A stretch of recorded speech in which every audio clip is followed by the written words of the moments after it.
Hey guys, Illu Reviewer here, and today I'll be doing a review on the DC Multiverse McFarlane Talon action figure. I'm very happy with this figure. Sorry about that. Um, this whole wave that just came out recently, I'm very happy with the Static Shock and this guy as well. Um, what I gotta say, I like this figure a lot better than the DC Direct version. I really like the mask. The mask is probably my favorite part of this figure, and the little Talon thing he has right there. I remember the shield being a different color, but maybe, he's getting inspiration from a different figure. I believe these knives are from the Hush figure as well. I might be wrong about that one though. I can double check though. But yeah, the figure's very nice. Very weaponed up with these two swords and these two knives that he's holding. And then he has this mandible claw right here.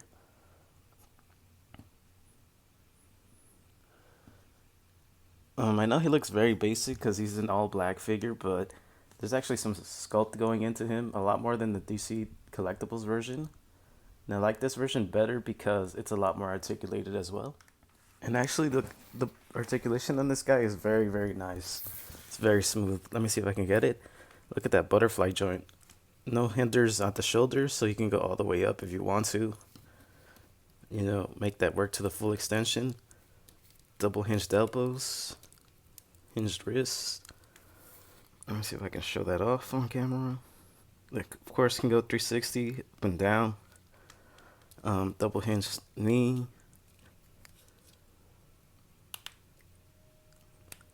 Toe articulation, ankle pivot. You go 360.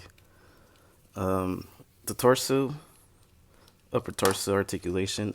That's one thing that I don't like is that these swords, the little peg thing, might be a little defaulty, and so it won't stay on the back for too long. It's working right now, but it'll fall off occasionally. So yeah, I also want to point out that he also has low articulation waist at his waist. Forgot to show that, and at the midsection he also has a cut, so you can do that like that. Sorry, it's very hard to show off on camera sometimes.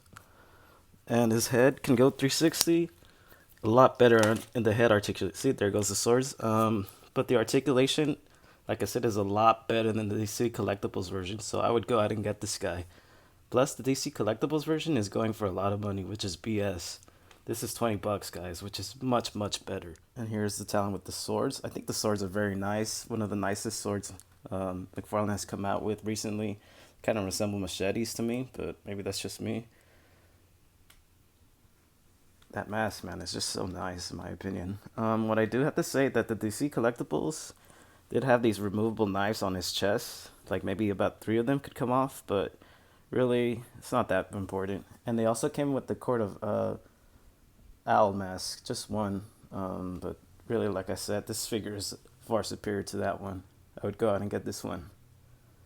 Get a little more up close stake. Get a little, get a little side profile.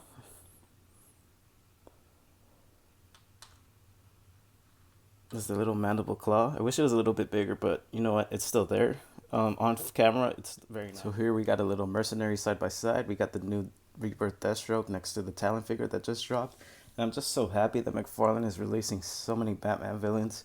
And some of the good ones too, like Talon. And he's actually one of the few things that came out of New 52 that made it into our current DC universe.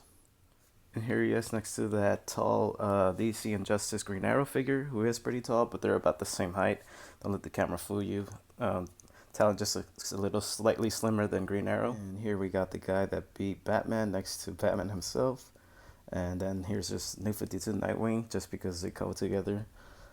Here he compares this to that tall Batman that I always own. They're about the same height, which I'm not mad about. He does look a little bit beefier than that Nightwing, but slightly less beefy than the Batman. Not mad at that at all. He's a mercenary after all, not the toughest guy, but he's very, very skilled. Like again, he took out the bats. Only a few people have done that.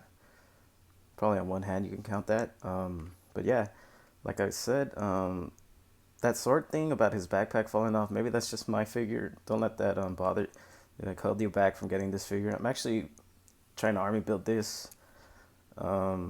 If the figure goes on sale, maybe I'll do it, but otherwise, I'm just fine with just having one.